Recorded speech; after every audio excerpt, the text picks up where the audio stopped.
دوستو، کیا آپ نے کبھی محسوس کیا کہ کوئی آپ کے جذبات سے کھیل رہا ہے؟ کیا آپ محسوس کرتے ہیں کہ کوئی آپ کے جذبات کا استعمال کر کے آپ سے فائدہ اٹھا رہا ہے، لیکن آپ نہیں جانتے کہ یہ کیا ہے اور میرے ساتھ یہ کیوں ہو رہا ہے؟ دوستو، یہ جذباتی مینوپولیشن ہے۔ لوگ بہت تیز اور ہوشیار ہو گئے ہیں۔ وہ آپ کی کمزوریوں سے فائدہ اٹھاتے ہیں اور آپ کی کمزوریوں کو آپ کے خلاف بطور ہتھیار استعمال کرتے ہیں۔ یہ افراد آپ کی سوچ، فیصلوں اور احساسات پر قابو پا کر اپنے خفیہ مقاصد اور خواہشات کو پورا کرتے ہیں۔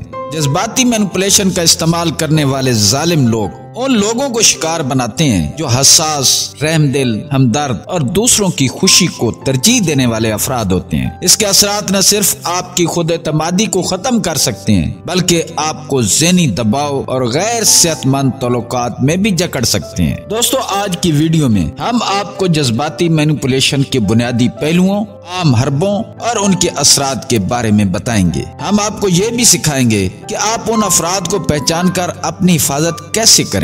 دوستو، اس ویڈیو کو دیکھنے کے بعد آپ ان جذباتی کنٹرول کرنے والوں کے حربوں کو سمجھنے اور ان کے اثرات سے خود کو محفوظ رکھنے کے قابل ہوں گے۔ تو اگر آپ اپنے جذبات کی طاقت کو واپس حاصل کرنا چاہتے ہیں اور ذہنی سکون چاہتے ہیں تو ویڈیو کو آخر تک ضرور دیکھیں، کیونکہ آپ کا ذہنی سکون آپ کا حق ہے۔ دوستو، سب سے پہلے ہم جانتے ہیں کہ کنٹرول کرنے کی خواہش کے پیچھے کسی کے کیا مقاصد ہوتے ہیں اور وہ لوگوں کو کیوں کنٹرول کرنا چاہتے ہیں۔ جذباتی کنٹرول کرنے والے افراد دوسروں پر قابو پانے کی کوشش اس لیے کرتے ہیں کیونکہ اس سے وہ اپنے آپ کو طاقتور اور پر اثر سمجھتے ہیں۔ یہ لوگ اکثر اپنی کمزوری یا خود اعتمادی کی کمی کو چھپانے کے لیے دوسروں کو کنٹرول کرنے اور ان کو دباؤ میں لانے کی کوشش کرتے ہیں۔ ایسے افراد کی سوچ کے مطابق دوسروں کو کنٹرول کرنا ایک ایسا طریقہ ہے جس سے وہ اپنی اہمیت کو بڑھا سکتے ہیں۔ جن لوگوں کو اپنی زندگی میں خود پر یقین نہیں ہوتا تو وہ دوسروں کو قابو میں رکھ کر اپنی بے چینی کو کم کرنے کی کوشش کرتے ہیں۔ یہ رویہ ان کے لیے سکون کا ذریعہ بن جاتا ہے لیکن دوسروں کے لیے نقصان دہ ثابت ہوتا ہے۔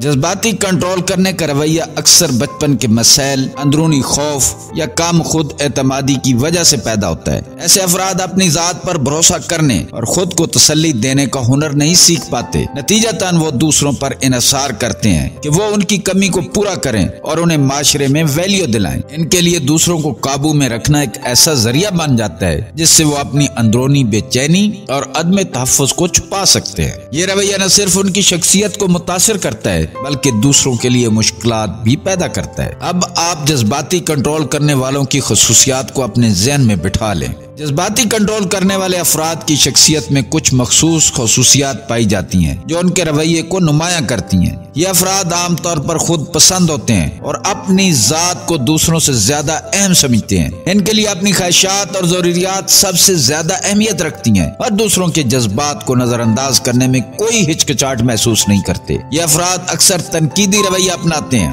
اور دوسروں کی خامیاں تلاش کرنے میں مہارت رکھتے ہیں۔ وہ اپنی غلطیوں کو تسلیم کرنے کے لیے تیار نہیں ہوتے کیونکہ انہیں یہ محسوس ہوتا ہے کہ ایسا کرنا ان کی اہمیت کو کم کر دے گا۔ ان کے لیے اپنی کمزوریوں کا سامنا کرنا اور اپنی خامیوں پر غور کرنا تقریباً ناممکن ہوتا ہے۔ خود احتسابی کی کمی ان کی ایک بڑی خصوصیت ہے۔ یہ لوگ اپنے رویے کے بارے میں گہرائی سے نہیں سوچتے اور نہ ہی اس پر نظر ثانی کرتے ہیں۔ ان کے لیے یہ ماننا مشکل ہوتا ہے کہ ان کا رویہ کسی کے لیے نقصان دہ ہو سکتا ہے۔ یہی وجہ ہے کہ وہ اکثر اپنے عمل کو درست سمجھتے ہیں اور اپنی غلطیوں کا الزام دوسروں پر ڈالتے ہیں۔ اس رویے سے نہ صرف وہ خود ایک مثبت تعلق قائم کرنے میں ناکام رہتے ہیں بلکہ دوسروں کو بھی جذباتی طور پر متاثر کرتے ہیں۔ دوستو، اب ہم دیکھتے ہیں کہ جذباتی کنٹرول کرنے والے کون سے حربے استعمال کرتے ہیں۔ جذباتی کنٹرول کرنے والے افراد انتہائی چالاکی سے دوسروں کو قابو میں رکھنے کے لیے مختلف حربے اپناتے ہیں۔ ان کی یہ مہارت ہوتی ہے کہ وہ آپ کی کمزوریوں کو پہچان کر انہیں اپنے فائدے کے لیے استعمال کرے۔ یہ حربے عام طور پر 3 اہم طریقوں پر مشتمل ہوتے ہیں۔ نمبر 1، گناہ کا احساس دلانا۔ یہ افراد اکثر خود کو مظلوم ظاہر کرتے ہیں تاکہ آپ کو مجرم محسوس کروایا جا سکے۔ مثلاً وہ یہ ظاہر کریں گے کہ آپ کی کوئی بات یا عمل ان کے لیے نقصان دہ تھا چاہے وہ حقیقت میں ایسا نہ ہو۔ اس طرح آپ کو ایسا لگے گا کہ آپ ان کے مجرم ہیں۔ اس کی تکلیف اور دکھ کا خود کو ذمہ دار سمجھ کر اس کے سامنے آپ اپنے آپ کو کمزور سمجھیں گے اور وہ آپ کے فیصلوں کو قابو میں رکھنے میں کامیاب ہو جاتے ہیں۔ نمبر 2، خوف پیدا کرنا۔ یہ حربہ ان کے کنٹرول کرنے کا ایک اہم ہتھیار ہوتا ہے۔ وہ آپ کو یہ احساس دلاتے ہیں کہ اگر آپ نے ان کی بات نہیں مانی تو آپ انہیں کھو سکتے ہیں یا کسی مشکل میں پڑ سکتے ہیں۔ یہ دھمکیاں آپ کو جذباتی طور پر کمزور کر دیتی ہیں اور آپ ان کے قابو میں آ جاتے ہیں۔ نمبر 3، شرمندہ کرنا۔ یہ لوگ آپ کی خود اعتمادی کو کم کرنے کے لیے تنقید کا سہارا لیتے ہیں۔ وہ آپ کے فیصلے، رویے یا شخصیت پر بار بار نکتہ چینی کر کے آپ کو شرمندہ کرتے ہیں تاکہ آپ خود کو کمزور اور بے بس محسوس کریں۔ اس طرح وہ آپ کو اپنے کنٹرول میں رکھتے ہیں۔ یہ حربے نہایت نفسیاتی طور پر نقصان دہ ہو سکتے ہیں، اس لیے ان کا پہچاننا اور ان سے بچاؤ کے طریقے سیکھنا آپ کے لیے ضروری ہے۔ جذباتی کنٹرول کرنے والے افراد ان حربوں کو 2 طریقوں سے آپ پر اپلائی کرتے ہیں۔ Number 1، grooming. گرومنگ ایک ایسا عمل ہوتا ہے جس کے ذریعے مینوپولیٹر افراد آہستہ آہستہ آپ کے ساتھ اپنے تعلقات کو اس انداز میں ڈھالتے ہیں کہ آپ ان کے قابو میں آ جائیں۔ یہ ابتدا میں چھوٹے چھوٹے اشارے، محبت یا توجہ کی صورت میں ہوتا ہے، مگر پھر یہ تعلق اتنا مضبوط بن جاتا ہے کہ آپ ان کے تاثرات یا رویے کے بارے میں سوال نہیں کرتے۔ آپ ان کے کنٹرول میں آ جاتے اور آپ کو یہ محسوس نہیں ہوتا کہ آپ ان کی چالاکی کا شکار ہو رہے ہیں۔ Number 2، gaslighting. Gaslighting ایک ذہنی چال ہے جس کے ذریعے یہ افراد آپ کو اپنی حقیقت یا خیالات پر شک کرنے پر مجبور کرتے ہیں۔ وہ آپ کی یادداشت کو متنازع بناتے ہیں، آپ کو یہ یقین دلانے کی کوشش کرتے ہیں کہ آپ جو کچھ محسوس کر رہے ہیں وہ غلط ہے، اور آپ کی سمجھ پر سوال اٹھاتے ہیں۔ اس طرح آپ خود کو بے وقت اور غیر متوازن محسوس کرتے ہیں، اور وہ آپ کو اپنے فیصلے اور جذبات پر شک کرنے پر مجبور کرتے ہیں۔ یہ دونوں طریقے آپ کی ذہنی حالت کو متاثر کرتے ہیں اور آپ کی خود اعتمادی کو کمزور کرنے کے لیے استعمال کیے جاتے ہیں۔ دوستو، اب آپ کے سامنے میں 7 ایسے جملے بیان کروں گا جو مینوپولیٹر عموماً اپنی گفتگو میں آپ کے ساتھ استعمال کرتے ہیں، تاکہ آپ ان جملوں کی مدد سے ان کی مینوپولیشن کو پہچان سکیں۔ نمبر 1، تم ہمیشہ میری بات نہیں مانتے، مجھے تمہاری بے حسی کا سامنا ہے۔ یہ جملہ اس وقت بولا جاتا ہے جب آپ کسی بات پر اعتراض کرتے ہیں یا اپنی حدود متعین کرتے ہیں۔ اس کا مقصد آپ کو گناہ کا احساس دلانا اور آپ کو مغرور یا بحث محسوس کرانا ہوتا ہے۔ نمبر 2، اگر تم مجھے چھوڑو گے تو میری زندگی برباد ہو جائے گی۔ یہ جملہ اس وقت استعمال کیا جاتا ہے جب آپ ان کی فرمائش یا خواہشات کو پورا کرتے ہوئے بیزاری محسوس کرتے ہیں۔ اس کا مقصد ہوتا ہے کہ آپ کو جذباتی کیا جائے اور تعلق کو برقرار رکھنے کے لیے آپ پر جذباتی دباؤ ڈالا جائے۔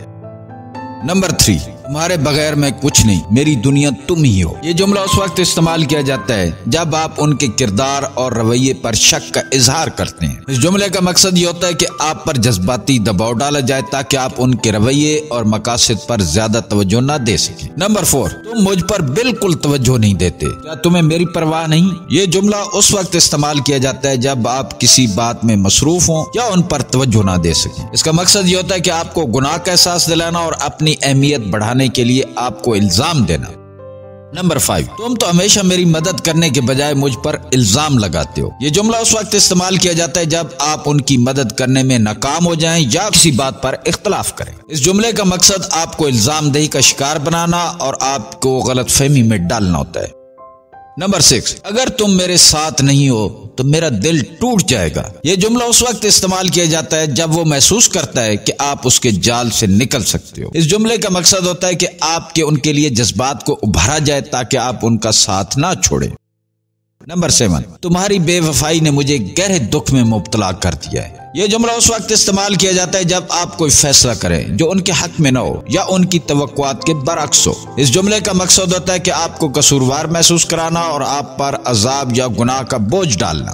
یہ جملے جذباتی مینوپولیٹر کی طرف سے استعمال کیے جاتے ہیں تاکہ آپ کی خودی اور فیصلوں کو متاثر کیا جا سکے اور آپ کو ان کے مطابق چلنے کے لیے مجبور کیا جا سکے۔ دوستو، یہ ضروری ہے کہ آپ ان جذباتی کنٹرول کرنے والوں کو پہچانیں اور ان کے حربوں سے خود کو محفوظ رکھیں، اپنی حدود مقرر کریں اور اپنی جذباتی صحت کی حفاظت کریں۔ یاد رکھیں، آپ کے جذبات کی ذمہ داری آپ کی اپنی ہے اور آپ کو کسی بھی صورت میں اپنے جذبات یا ذہنی سکون کو کسی کے ہاتھوں میں نہیں دینا چاہیے۔ اگر آپ اس ویڈیو سے کچھ سیکھیں ہیں، اسے دوسروں کے ساتھ شیئر کریں تاکہ وہ بھی ان حربوں سے بچ سکیں اور اپنی جذباتی صحت کو بہتر بنا سکیں۔ دوستو، اپنے آپ کو اہمیت دیں اور اپنے حقوق کے لیے کھڑے ہوں۔ اگر آپ نے اس ویڈیو کو اپنے لیے مفید پایا ہے تو ہمارے چینل کو سبسکرائب کر دیں۔ ملتے ہیں کسی اور ویڈیو میں۔ اللہ پاک آپ کا حامی و ناصر ہو۔